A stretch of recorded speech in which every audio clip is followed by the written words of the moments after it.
Welcome to The Interviewers, a podcast for experts and influencers with advice and tips for getting booked on podcasts. This show is brought to you by guestexpertsonair.com. Here's your host, Joseph Schinwald.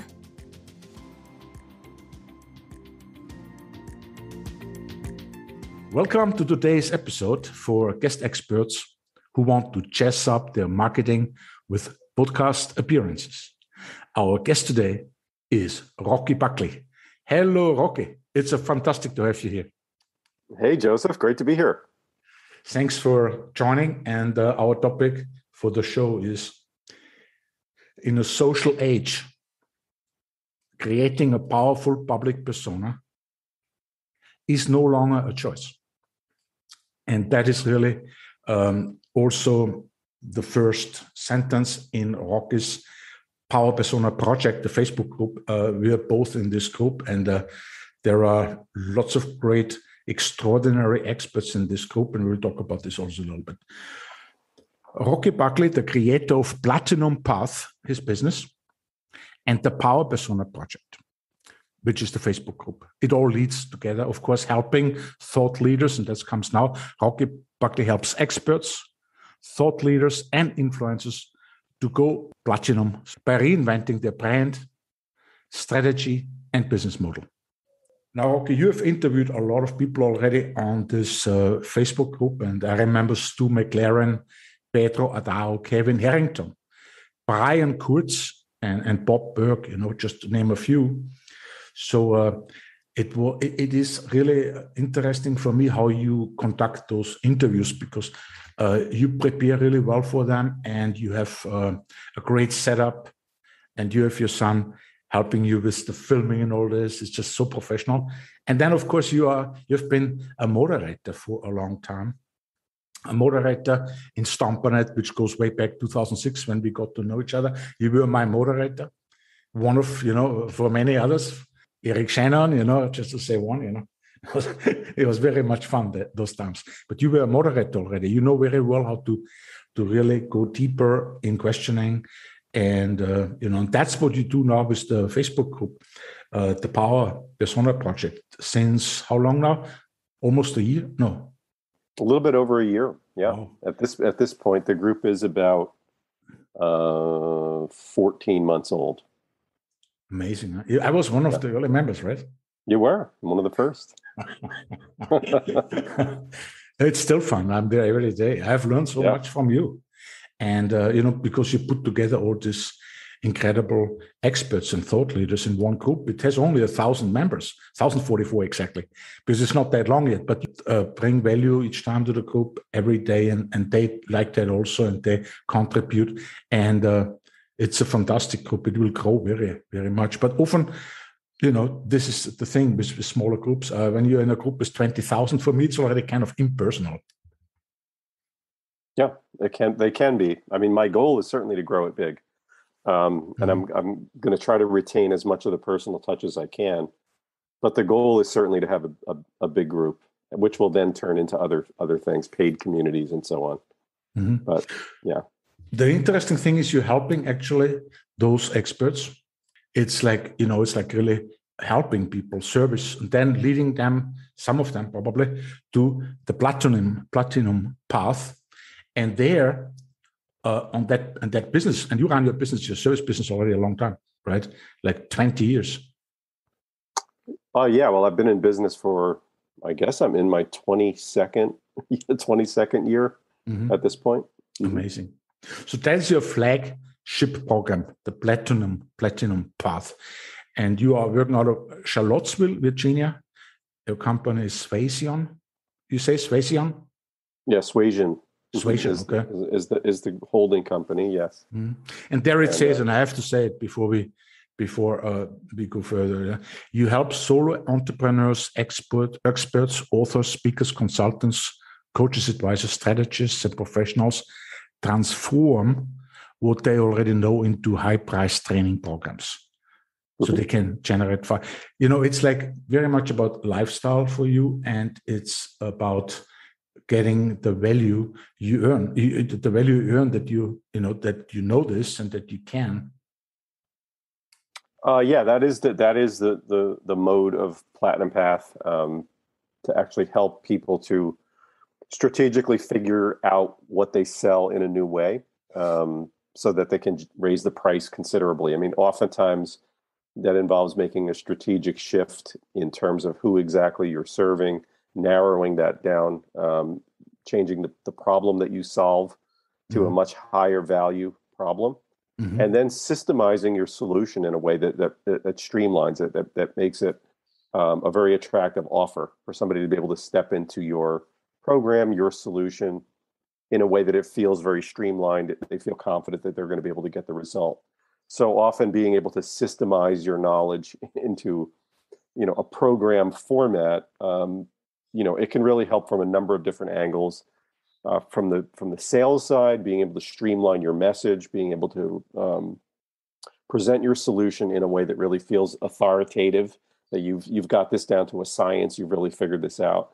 But also from your own standpoint internally, to really turn what you know into intellectual property, formal intellectual property, because then that helps you to turn your business into an asset that one day you can license that information, that knowledge. You can sell your business at the end, right? Whereas if you haven't done these things and formalized your knowledge into a systematic structure or framework, it becomes very difficult then to sell your business at the end of the day. So I'm just scratching the surface of some of the things that we cover inside of that Platinum Path framework. What would you think is the distinction between, like, the perception of a person when the person buys an artwork, let's say something physical, a product, buys that artwork? There's this perception of the price, right? But then it has to also make sense somehow, right? When he calculates the money. Is the painting big enough? Is it made of oil? A little bit. Yeah. It cannot be made of like cheap stuff or combine. How is it for you, the distinction between perception and the rational aspect, make the numbers sense? Yeah, sure. Well, that's one of the things that we actually go into pretty deep conversation about inside of Platinum Path, which is the connection between value and motivation. And there's a calculus inside of our, when we're making a big buying decision, there's a lot of stuff going on inside of that calculation that we're making internally and how we perceive value. And being able to understand that, from a sales and marketing perspective, that's what enables you to figure out your pricing. What is that solution worth to someone?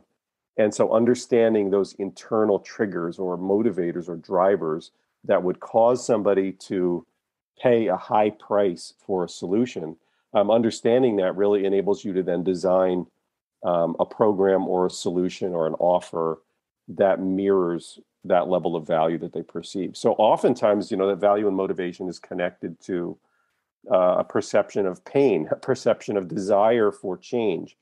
And that's why I was saying a little bit earlier that it's often connected to the problem that we solve. Is the problem that we're solving big enough to drive someone to want that change? Is it an urgent enough, solution?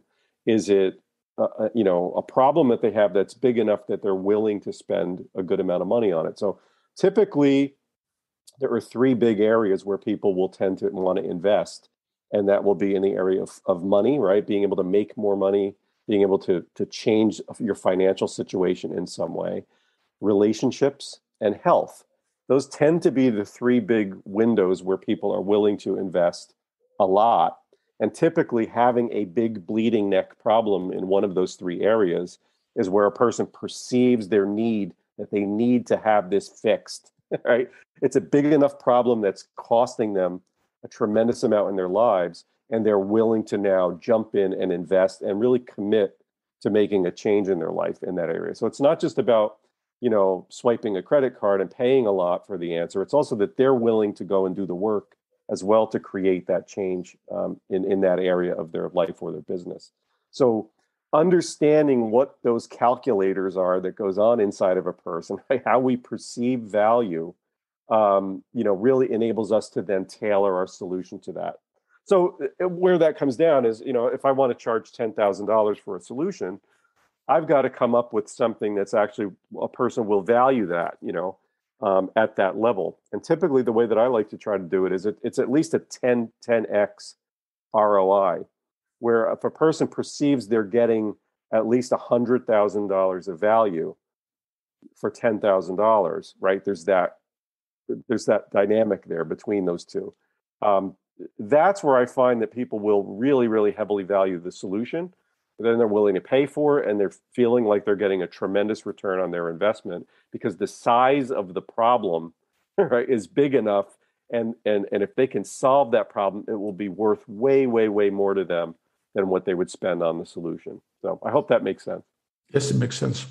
Is it more like if you would show them the way also how to solve the problem himself? I mean, you definitely work with him, but ultimately every entrepreneur or every person is ultimately responsible for his own growth. Yeah, absolutely. Yes.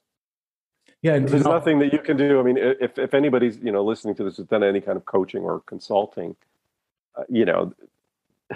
you can give the client all of the best in the world, and if they don't do the work, it's not going to work. And even from a consulting standpoint, because this is really where I've been in business for most of the 22 years so far, has been more in the consulting side.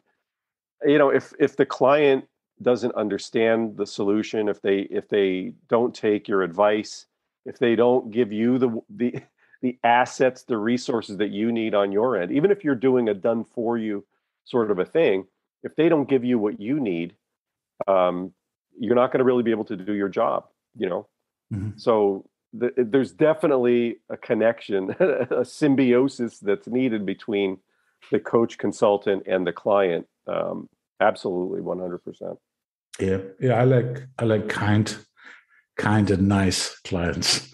It's so hard, if they just, Anyway.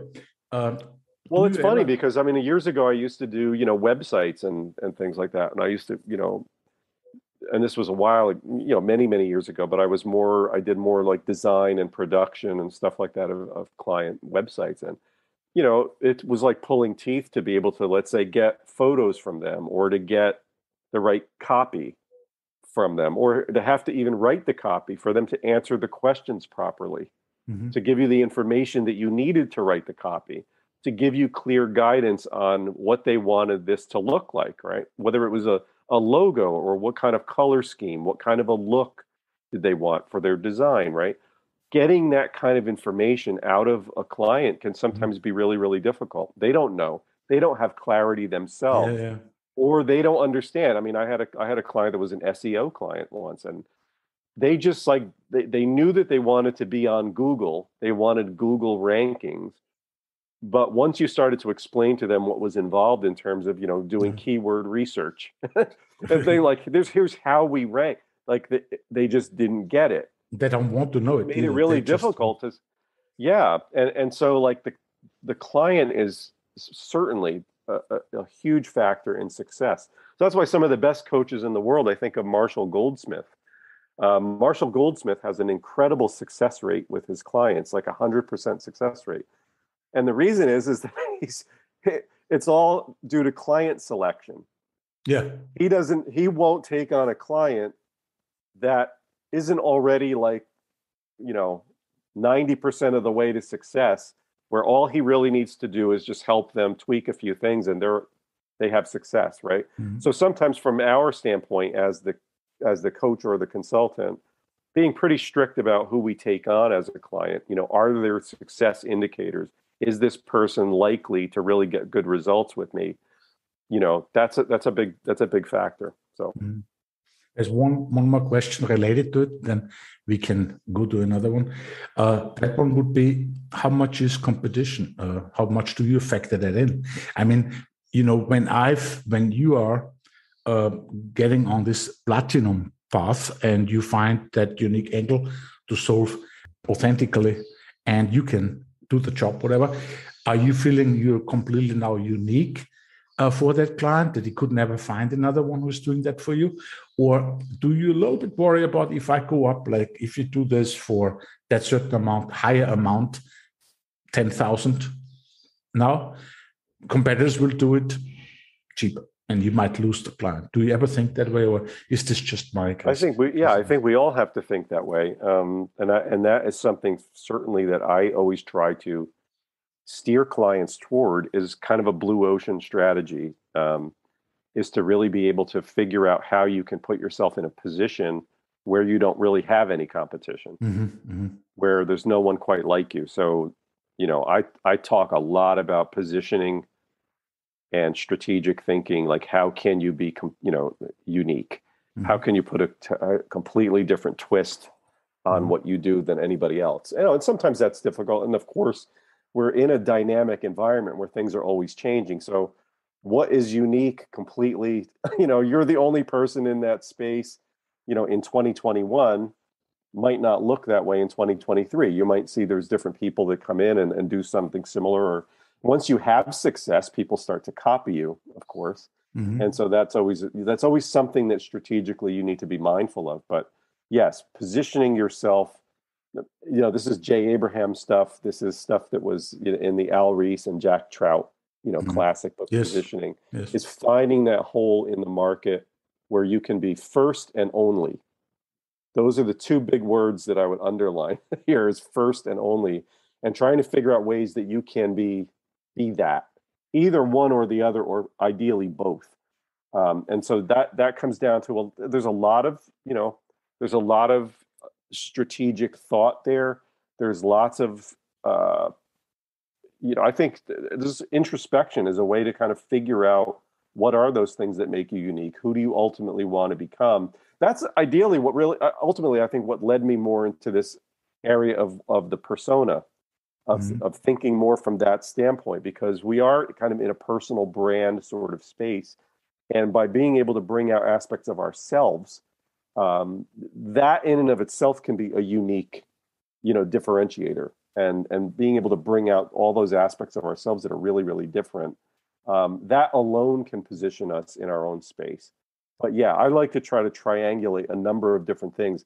I love to look at the market, see who's out there, see the kind of common messaging that's out there, see the kind of common solutions, and understand what is happening in the market space. And then from there, really being able to find that hole, find that place where you can be unique. So yes, it's a number of factors that you have to stack together to kind of come up with this unique strategy. And I find very few people do that. That's one of the things I think that makes what I do unique, is I don't just look at a transactional thing, like how can you create an offer and start making money with it. I try to step back from a wider perspective and be really strategic about it, because you're really not looking to just make money in the short term. You're looking to build a business that can last you for many, many years, and and just put you in a unique space where you can be flexible and create lots of different kinds of offers and lots of different services, and be positioned kind of as your own little cottage industry, your own universe there.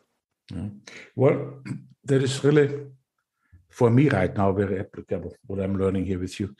Going back to the Persona project, and, to know a little bit more about you. I mean, you have been, you grew up in New Jersey. You have been very interested in film. You studied film. You made a film. And then you went into ministry for a while. And then online, like a Stompernet, that wasn't a small company where you were one of the leaders, and then, you moved on, and you had how do you see that whole thing with the power persona? I mean, power is, people see it a certain way, right? They can see it from the side of the inner power you have. Maybe you have equanimity, and you have the power to control yourself, and there's a lot of power from the inside out. But then there are all these examples where they play the power game from the outside in, right? So that has that kind of connotation, that word. The power persona, and persona, as we have discussed already, in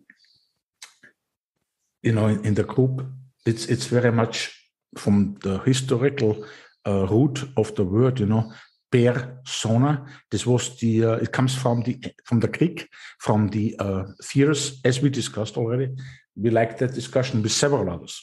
And it's personar. It means, nobody speaks German here, disaster. That personare means the person who was an actor in the theater in Greece, ancient Greece, he had a mask. And through that mask, he could make a louder sound, and he would be heard. That was the only reason. So persona, that word comes from there. It has to do with theater. It has to do with stage. You know, as William Shakespeare said, you know, the whole world is a stage or something like this, you know, right. And we are mere actors. And, you know, it's like we've been discussing this in your group, you know, over a while, and it's always beautiful. I learn all the time, you know, the way you are asking questions and all this, and the way you do this very artistically with everybody. I mean, sometimes I think, wow, you know, this is amazing how you do this, you know. So to come back to this, the power persona. We live in a social age, yes. There is Instagram, there is LinkedIn, there is, you know, all these social platforms. Some people, they get like 100,000 people on their account, you know, Facebook page or whatever they spend on advertising there. But let's say Instagram, for many, it is possible. And that has to do with their power persona then. Can you explain a little bit more about the power persona, how you define it, what it means to you? Why, sure. why do we have to somehow be a public power persona? What it means, that's the main thing. Yeah, I think that there used to be, I come from a time where, you know, pre-internet, really. I mean, I started my business right at the very, very beginning of the internet. In fact, I had done some things in business prior to that, before there was the internet. And so, you know, and I did a lot of business offline for many, many years. I you know, only really in the last few years have I put my face out there really publicly in any kind of a meaningful way. Mm-hmm. And it really kind of used to be possible to sort of opt out of being online and being a personality and trying to create a personal brand. You really could run your business, you know, without a lot of that. You could run your business through a lot of personal relationships and things like that. But I really believe that as time has gone on, you know, the online space has just become more and more important. And I think especially post-COVID or whatever we're in, I don't know that we're in post-COVID yet, but, you know, where everybody kind of suddenly had to be online. You couldn't really do business getting together with people, that the same kind of dynamics didn't really exist before, that did before. I think it's just more important now than ever to kind of jump online and be part of this online space, and people are finding you that way. Like if they can't find you on Facebook or LinkedIn or Instagram or so on, there's something wrong, quote unquote. You're not being perceived right? If you're not on the web, if people aren't really finding you, if you're not really putting out content where people can learn from you, it's now abnormal if you're not really being front and center online. And so I really believe that, you know, what social media has made it, there's almost really not a choice. Like you have to now, if you want to do business successfully, you have to be in this world.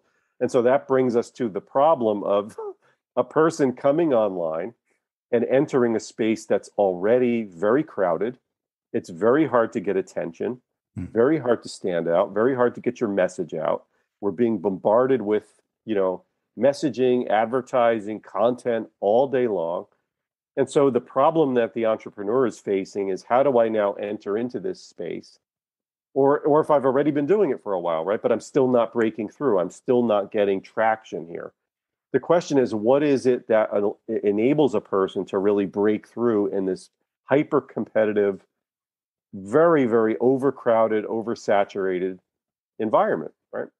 And so solving that problem is really, to me, it's the preeminent problem for a solo entrepreneur who is the face of their brand. They are they're the central person in their business. They're trying to make their living as themselves, as an expert of some kind, right? They're selling coaching, they're selling consulting, they're an author, they're a speaker, they're somebody of thought leader, somebody of that nature. How do you break through? And so that was sort of the problem that for me, I faced as having my business mostly offline. How do I reinvent myself and how do I present myself online?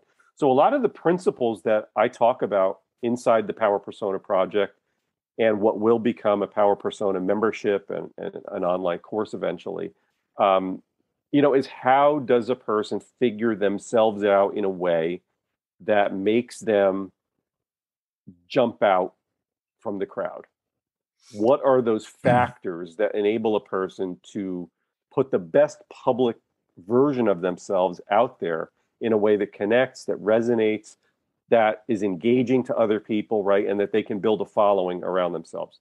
Because if you don't build a following, if there's no mathematical numbers around you where you've got enough people that are hearing your message, that are you're in front of every single day, if you don't have that mathematical aspect of a following working for you, who are you going to sell to, right? So you really need that. So what the Power Persona concept was something I kind of had to figure out about myself. What are those things that make me unique? How can I bring out the best version of myself that works online, right? There's some parts of me that may work really well offline, but they don't translate online. So what are those parts of my personality? What are those parts of my message that are going to really resonate with people, right? So there's a lot of these factors that I think we have to align really well in order to make us pop, again, in a very crowded space. Yeah. It almost, this idea that you're going into this space of your business and your market and all this, and there's a lot of noise out there. It reminds me always like on a dating site, You can't just go there and say hello. You have to find something original. And not even like everybody. It all is attraction. What people are attracted to. So if you it's like you see if you just scroll through Facebook on a daily basis, and you'll just find people who are trying to present themselves in a certain way and sell their services or their products and so on. And you just see like no engagement. They're putting out a post and you see like one person liked it, no comments. And you just kind of see this over and over and over again. You see a person writing this really long piece of content and you can tell they put their heart and soul into it. And it just gets crickets. There's no engagement on it. They put out a Facebook Live, a video. Nobody's watching it, right? And that's much more common than anybody who's getting any kind of traction or engagement. And it's like, what is the secret that makes a person, go from invisible basically to magnetic, where people are now engaging with them and buying their stuff? And oftentimes it's a very fine line. Like you can look at two people and go, this person doesn't seem that much more talented, charismatic. They're not that much better a writer. What is it? What are those little X factors that cause a person to go from zero to being able to have a very successful business? And often it is a very fine line. And so that's what I'm fascinated by that question and drilling into that. What are those little subtle indicators that a person can make a shift in that would, suddenly begin producing a lot of results? Yes, it's interesting. It always reflects back to who you are. When I did this, when I read the book and then did this evaluation question or whatever with Sally Hogshead, I realized one thing, and that's what I liked. You can't really be better than everybody. Some people, they have different, for that kind of positioning or for that kind of problem they solve, they have out of your reach advantages maybe. But when you know your advantages, like mine, I guess, was passion and innovation, then the next step is that you do more of who you are. Because since you cannot compete with other people on every aspect, because people are different, there's a huge variety. We're all unique. You can't be better than somebody who is naturally better in that what he's doing. But you can be better in something else, maybe. You have your talents, your gifts. And that helped me a lot, actually, in my business, because I have to say, I relaxed and I said to myself, They feel comfortable with me, and that's just me. And then I became more of it, and that was very good because people need to trust me. And I just took it a little slower than others, who want to just grab right away the money and then whatever. The idea is not an idea. It's to know yourself. That's the old philosophical statement, and that applies to business and the social media. Also, the social media, of course, for me has a little bit a yin and yang, and for everybody probably a shadow side and a sunny side of the mountain. Because I don't like to make myself a fool, and fools have a lot of success sometimes out there. And I don't like the algorithm so much. I don't, I'm a free man. I'm entrepreneur, solopreneur. I like my freedom. I don't want to work for a kind of algorithm. We did that already. Remember 2006, when we optimized our websites, and we were very good. But I had my kids working on those things sometimes because it was so monotonous, and I could pay them some money. But it's like that thing that is something which is a big hurdle for me. Yeah, well, I think going back to what you were talking about knowing yourself, I think this is something that is extraordinarily lacking in our age. I think people were so busy, we're tethered to our phones. we're getting inputs all day long, and we never take the time to step back and really do that deep work of knowing ourselves. And that, to me, is where the magic really comes from. It's when you can become conscious and aware of yourself, what your strengths are, what you're made of, what your different aspects of your personality are. Until you can do that kind of work, even in terms of getting clear on what you want your life to look like. Because in the power persona framework that I've developed, that's where I really start, is at the life level. What do you want your life to look like? Because that's going to inform what you want your business to look like. Right? If you're not clear on your life, it's very hard to get clear on what you want your business to look like and how your business fits into and serves the rest of your life. Your business model will greatly change depending on how you view what you want your life to look like. And then inside of that, who is the persona that you need to be to create that successful business, right? So getting really clear on your life and on your business model and your business vision, and then who you need to be inside of that business vision. All of those things require you to do, fairly deep work and getting clear. And I find that there's just such a lack of ability for people today to be able to take that time to step back and do that introspective work. And we just have people, that are going into business and they're doing all this stuff and they're putting all this content out. And it's not coming from a really strong and centered place inside of them. It's just they're modeling what other people are doing. They're copycatting what appears to be successful. Yeah. And it's not coming from a really strong place. And, that's one of the most powerful things that I recommend people do, is to be able to step back and do this deep clarity work on themselves before you start doing all this strategic business work and putting out all of this content. I think both have to kind of happen in parallel somewhat, but I just find that people are not really clear on themselves and really who they want to be. What is that goal? Who do I want to be in the world? Who do I want to become? Who do I want to be in this market? Right. And so therefore, there's not a lack of clarity. Like, if you're not clear about yourself, how is the market going to be clear about you? And know really, who are you? What are you really about? What are you saying here? What is your message? What are you selling? And I find that lack of clarity really makes a huge difference. Yes, absolutely. Well, Rocky, the thing is that, it's not a long time we didn't have that freedom. Now everybody can be free. It's really, financial freedom. We have much more opportunities. We don't have, I live in Mallorca, I can only live here because I have a lifestyle business. And I chose that. I didn't want a physical one. So as you said, and then, I think it's wonderful that we have to know that we have a choice in our life. And that choice is to grow in many directions.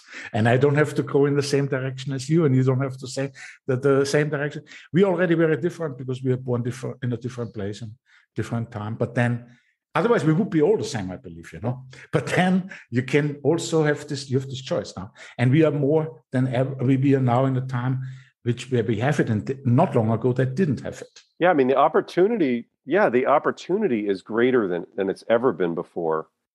For one person to just like, I mean, I'm in a finished basement here, but I've you can just look around. I've got these different sets up that are for video and stuff like that, and one person can have this great business, reach people all around the world, right? That was never possible before now. And however, while the opportunity is greater than ever, there's also a fairly low barrier to entry. Anybody with a phone can start a business online. And so therefore it's a lot more crowded. There's a lot more beginners out there, or there's a lot more people who don't really know what they're doing, but they can sell a little bit, and they can make money for a while until people find them out. They don't really know what they're doing. But there's the barrier to entry is really low, so more and more people are just flooding online. So the markets are very, very crowded.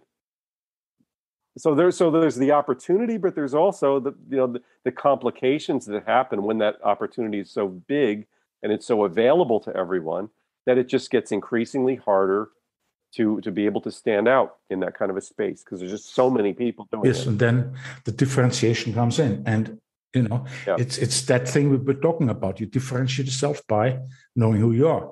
Because it's an evolutionary thing. It's a psychological. That's where it starts. I think it's knowing who you are, but it's also doing the work, as we mentioned earlier, about the market.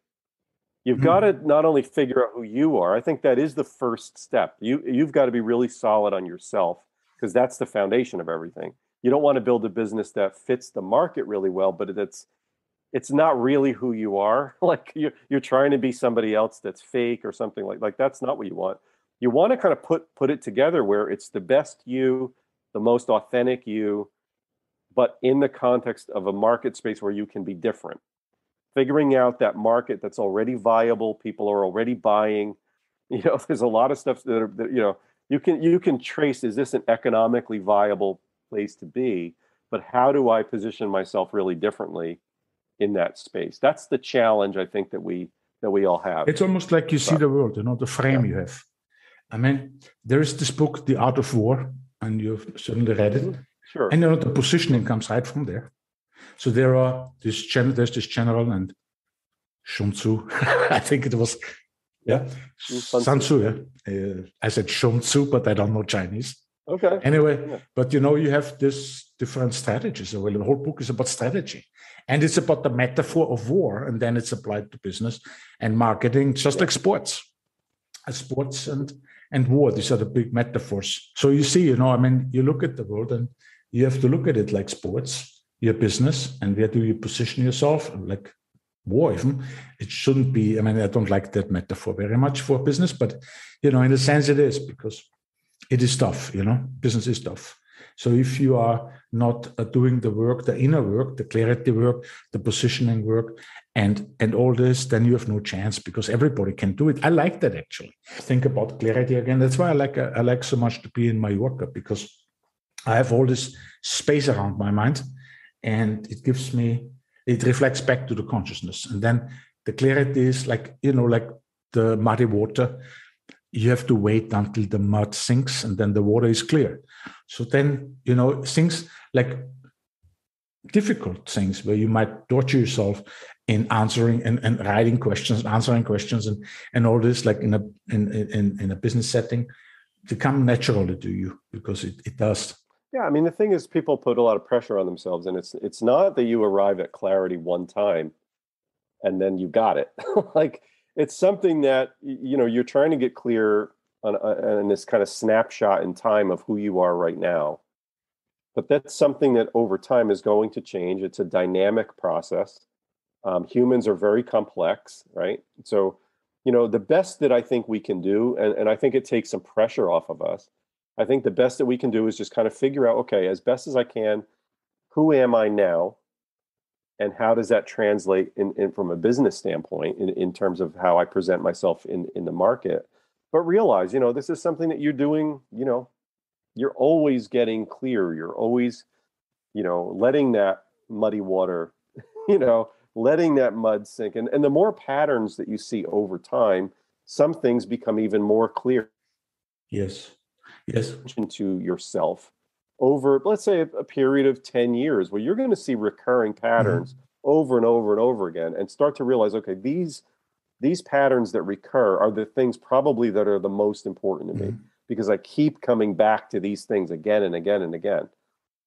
You don't get that clarity without that time span that enables you to see those patterns.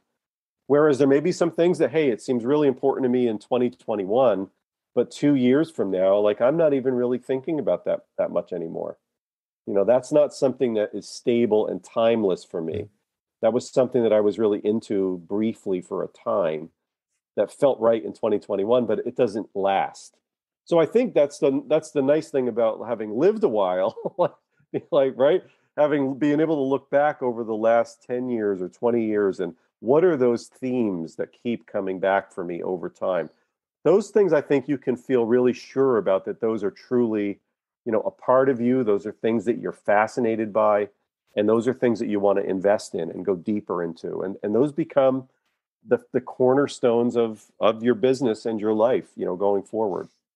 We all have been children, and we played well. I mean, it was easy for us to slip into some role while playing with other children, and to play our part. And then mom came or dad came, and the whole thing was interrupted. You had to go to bed, and you know what? You shook it up. You shook it off, that role, because you knew who you are. You're going to bed. You have to go to school the next day. I mean, that role you played, that gunman or whatever for men, that princess for women. That wasn't real. But, when we live our lives, we become so serious about things. And when you look at as if life is a problem to solve, right? But it's not. It's opportunities to experience the experiences you want and you need. Because you don't want to just believe, you want to know things in life. And when you want anything, your business is an experience first. I mean, you have to experience stuff, because you can't plan it out and know it. Everything, things come your way, you experience it, but you have the belief that you will overcome it, failures and stuff like this, and you persist, and then it's good, and how to even make it better. Ultimately, the power persona is the thing, because we will probably coming to an hour. The power persona, that's the thing, how much would it help us to play easily our roles in life without identifying ourselves with them so strongly? Because ultimately, when you live like a child, then you don't identify with the roles quite intensely while you play. But when it's over, then it stops immediately, and you wake up. Oh, it was a play. Nice, But when we are in business, and when we are adults and we get older, I feel that it... And I talk also from spiritual traditions, because that's one of the main problems for people, actually, why they suffer so much, because that egoic mind, that always identifying yourself with what you're not. Of course, you cannot be fulfilled when you do this. However, the interaction with each other, in business or in sports or friendship, whatever it is, family interactions are based on those deeper roles. Father, we are a father. We are a child also, and there are different roles, right? We are a businessman, or we are a traveler, whatever it is. But those roles, they are fun and they're nice to grow. I believe that's my definition for roles. Roles exist so we can grow in a certain direction, but it become very, very tough for people who identify with them too much, and yet. Yeah, I think that's where awareness comes in. I think that's why it's so important. Is I think people they do identify deeply with these roles, and being able to step back and being able to kind of identify, this is who I am in public, right? These are the parts of myself. They're fully authentic. They're part of me, but these are the parts that I'm bringing forth, and there are parts of me that I'm really kind of leaving back. I'm keeping these parts of myself for my private life or for other areas of my life. Just having the awareness of this is the public version of myself that I've crafted. I've designed this person for the public. Allows you, I think, that separation. It allows you that distance from, overly identifying with, the public you, and taking a lot of things personally. And if I'm not getting any comments on my content or anything, people are rejecting me. I think being able to have that little bit of separation is very, very important. Sure. But being aware of it and being able to step back from it and looking at your public persona as something that you've crafted, that you've designed, it allows you to kind of work on it and look at it somewhat objectively. And it puts you in a place of more control, and you can make changes and you can make adjustments and so on. But it puts you in more of a creative role than a reactive role. That's the power aspect of the persona. Yeah. That's the power aspect. And, actually what I like to say is when you play with those identities, those roles you have, and you can really play because you're aware of who you are, that you're not those roles. So when you play with it and it looks through, you're nicer, you are friendlier. You are in public now, you're a total gentleman, and you are a knowledgeable expert, whatever it is. Then you go back to your private. So it's like interesting because, the inner and the outer game, right? It's the inner and the outer game. You can only play the outer game if you have the inner game. And vice versa. So you can play the outer game, but ultimately it's going to backfire on you. Well, Rocky, we talked now almost an hour, so I think it's time to close. It was nice. It was really beautiful. So what do you think? Should we stop now or go another hour? Another hour next time. We can still talk a little bit afterwards. But I think we have been very interesting to talk with you. Let me wrap it up now. So thank you, Rocky, for having been on the show. Thank you, guest experts, for listening in. Thank you. It was great, Rocky, to have you. Great to be here, Joseph. So the recap of the show with bullet points, they are in the show notes with all the links mentioned during the interview. We have the Power Persona Project website there. It's easy to spell. You want to spell it, Rocky, because my accent sometimes. Sure. If people want to go to find the group, it is at Power Persona, PERSONA, powerpersonaproject.com. And then that is the group where you should join. If you're an expert, a thought leader, you should join because you will see right away this is very uplifting. You have very like-minded people there, and there are deep discussions. Sometimes a discussion once it was published, wasn't it true? Where was it published in? Yeah, in Psychology Today. Yeah, because it gets deep, and we learn. I learn so much. Yeah. I'm learning from reading. So then you have the platinum path. That would be. You want to spell it also? Okay. Yeah, platinum path. That's my program. Now, my program is being reinvented as a 2.0 version. So you can't actually buy that right now. That is something that is now being, as we talked about earlier, the market changes and things that were unique a couple of years ago need to be adjusted and tweaked. So I'm actually kind of revising Platinum Path to a 2.0 version. And that's going to be coming out probably within the next year, the new version of it. Nice. Very nice. So if you like this podcast, please subscribe to have you here again for our next episode. Thank you and goodbye until we meet again.